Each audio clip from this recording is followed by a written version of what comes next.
Hey, what's up, everybody? This is Torch, and thank you so much for tuning in again to This is Torch here on YouTube. I'm a drummer, I'm a producer, I'm also the author behind the book Trap Style Drumming for the Acoustic and Hybrid Drum Set, available at Hudson Music, as well as my website, ThisIsTorch.com. So today I'm going to review a brand new plugin called LOLCOMP by Mixing Night Audio. If you're not familiar with Mixing Night Audio, it's actually a brand new plugin company by mixing engineer and producer Ken Lewis. Ken Lewis has done mixing and producing for artists like Kanye West, Alicia Keys, Drake, BTS, you name it. So I'm going to start with sort of a brief overview. I'm just going to show you around the plugin, and then I might take it through its paces, and then we'll just go from there. All right, so let's jump into Ableton and let's pop open LOLCOMP and let's go and check it out. Okay, so here we are in my Ableton, and here's LOLCOMP. And as you can see, it's got kind of a playful, kind of fun and colorful graphic appearance. The whole concept is that they don't want you to be thinking a whole lot when you're using their plugins. They want you to, instead of getting analytical about your processing, they want you to be able to kind of listen and make decisions just using your ears. So there's not a lot of meters other than the two that you see here. In fact, these are the only 2 meters in this plugin. And pretty much they just want to encourage creative mixing. So this is how they design all of their plugins. If you are not familiar with their first plugin, that's Greenhouse, and it has a very similar kind of fun visual aesthetic as well. So I'm going to kind of just walk us through here very briefly. I'm not going to go into too much detail yet, but just sort of touch on each of the things that this plugin has to offer. So the first thing up here in the upper left-hand corner is your bypass. Simply click that on and off. Up here to the upper right, you have a way to resize your plugin. So that can be very small, that can be very large. I like to keep mine at 125. That just feels the best for me. And then we'll move on to the first fader here. So this is your input signal. Obviously you can raise and lower this fader depending on how much or how little signal you want to put into the plugin. And you can just double click and have that snap right into its default position. You have a VU meter down below here. That's obviously going to tell you how strong your signal is going in. On the other side, you have your output. Same concept, obviously, faders up and down, double click to put it in its default position. Then below that, you have your gain reduction meter. Now, by the way, this as a plugin is basically a compression plugin, but it's a little bit more than that. It's mainly compression, but it's also tone shaping, and there's other stuff kind of under the hood. And we'll sort of get into a little bit what I mean by that in a second here. So then above here, we have a bunch of different kind of buttons here. We have your smiley face, you have your paw print there, boxing glove, peacock feather, and flame. These are all different chains. And each of these chains is sort of tailor-made or catered to different uses. Some of them work really well for vocals, some of them work really well for bass, some of them work really well for drums, and so on. And each of these is a separate, distinct chain. All of these chains are custom created by Ken Lewis himself. They've been used in countless mixes that he's done for major records, Billboard charting records. Each one of these chains has its own kind of characteristic or color to it.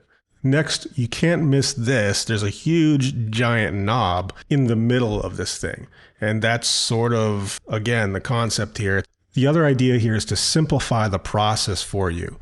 So this plugin would be good for beginners who are still learning, compression, but There's a lot of powerful processing happening under the hood. So this is also pro level stuff here. So don't be fooled by the fun kind of aesthetic of this plugin.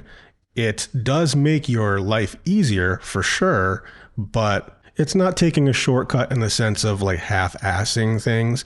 It's just sort of automating certain things that you would otherwise have to tweak on your own. And that's sort of the idea behind this. So the idea is if it's all the way to the left, that's the least amount of characteristics for each chain. If you turn it all the way up, that's when you're getting more or most of the characteristics and any of the in between. So the more you turn this up, the more of the color and characteristic of whichever chain you're on comes through. All right, so that leads us to our next section. Now below that knob, you have this parallel button. Press this and this is going to open up all of your tone shaping. Starting with cut. So this is your low cut, your high cut, simply low cut with this knob, high cut with this knob.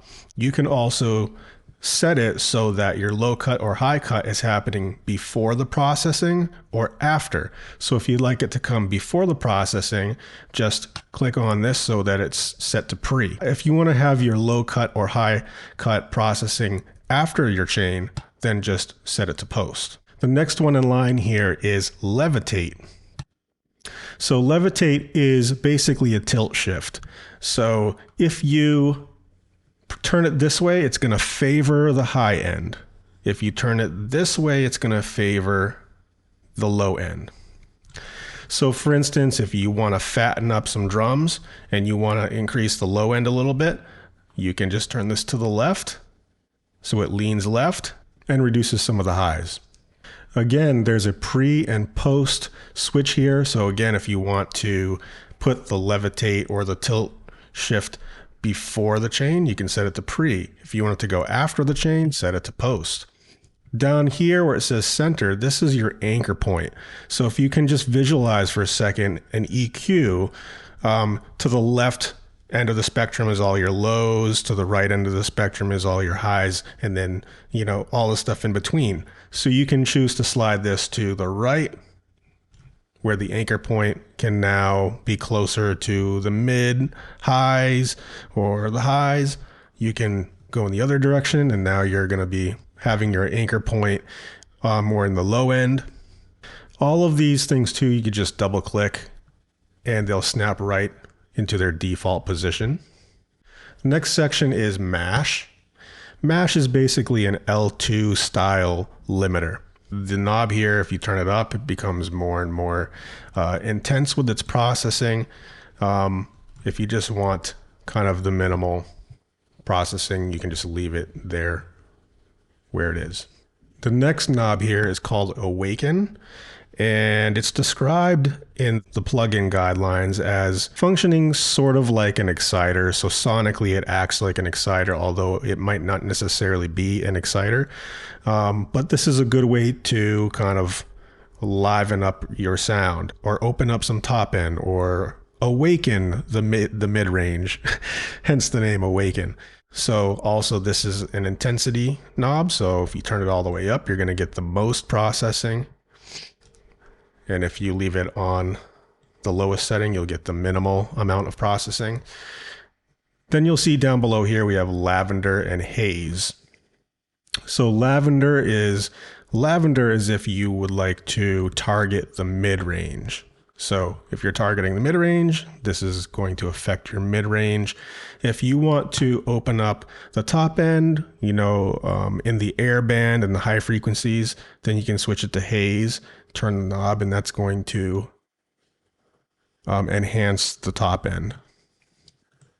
The next parameter here is called oxidate. Basically, this is your reverb selection, and there are 5 different reverb modes. They're not labeled, but 4, for example, would be like a long hall, and 3 would be like a short room. And they all sound really, really good. Again, these are all put together by Ken Lewis himself. So when I was going through and trying these, I was immediately impressed by just how great they sound, just out of the box. Sometimes with reverbs, you want to shape them, or you're going to spend a lot of time trying to pick and choose a great reverb. These are already a pretty great selection of reverbs to pick from here. The way the knob is set here is it's down the middle, so this is kind of like a good sort of blend between your dry signal and your wet reverb signal. If you want to dry it out, you can turn it all the way to the left and that's going to be dry. If you want it to be all the way wet, you can just turn it all the way to the right.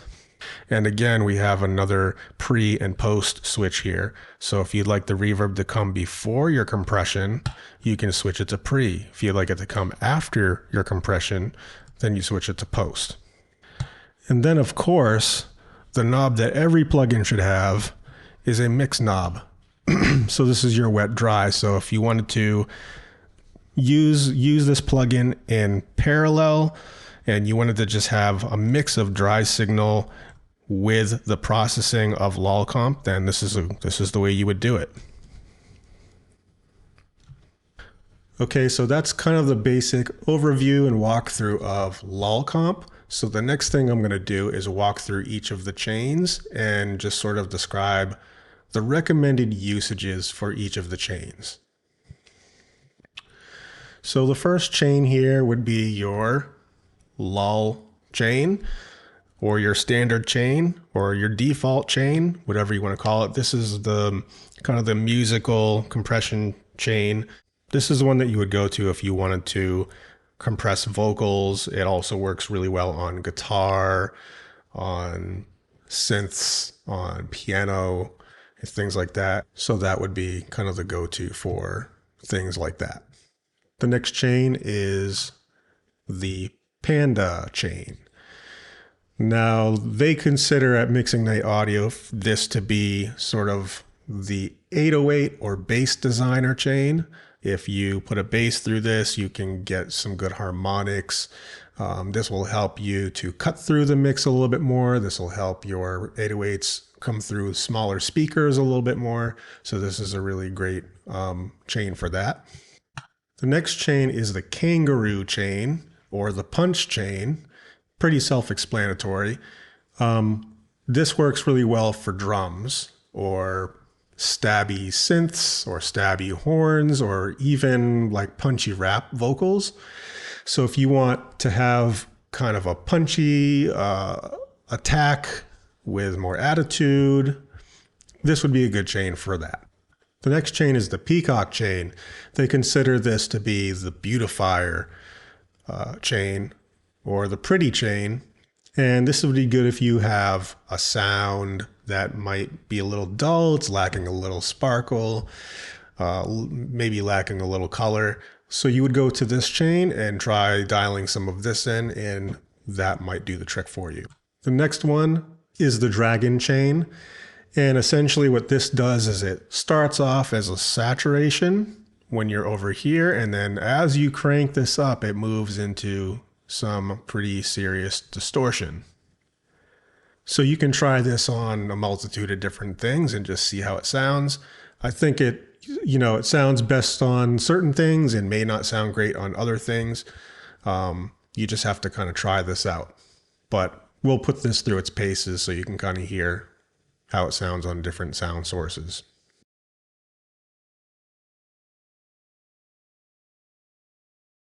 Hey, what's up everybody? This is Torch here, and I'm just tacking on this little update section to this video. So the first thing I'll explain is that now you can bypass this whole compressor section. The other thing too is that before, when you would open LOLCOMP, so I'll just close out of this real quick and open a new instance. So before, when you open LOLCOMP, it would actually open like this. So you wouldn't see any of the tone shaping parameters at all. But now they have it so that when you open a new instance, the entire thing is displayed. And I think that's a good move because, you might overlook that. If it opens like this, you might not even be aware that there are any other parameters available. So I think that's actually a good move. Okay, also another thing they updated, which I think was pretty cool, is that they have LOLCOMP automatically store the global sizing. So you see up here you have 75, 100, 125, 150%. So you can resize the plugin like that. I like to keep it on 125 personally, but if you want to have it on 75, for example, and that works for you, when you close out of this plugin and open a new instance,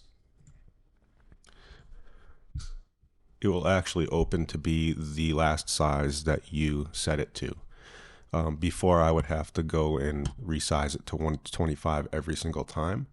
And that wasn't really a complaint of mine, but I'm actually glad they did that, because I did find myself kind of resizing it every time. The other thing they did was they extended the range of the output and input. Before, it was at a range of plus or minus 12 dB. Now it's at a range of plus or minus 24 dB. So that gives you a little bit more range to work with. And then the other thing I remember, it wasn't really a bug or anything, but before, when you would go ahead and switch a bunch of settings like that, and let's say that, okay, I don't really like what I did there, and you want to go back to a default setting, you could do that, and then it would reset everything. But in the same instance, if you were to tweak everything, and then you decide, oh, I still don't like what I did, then before, if you press default, it wouldn't actually default.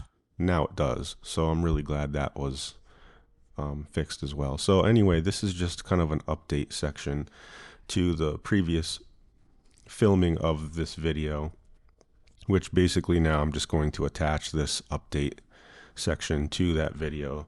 And what I'll actually do is I'll actually just include a list at the end of this video clip here of all the updates.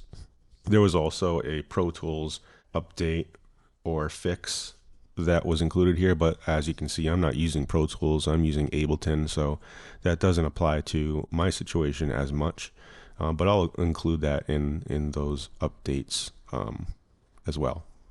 All right, so that's the update, and enjoy LOLCOMP.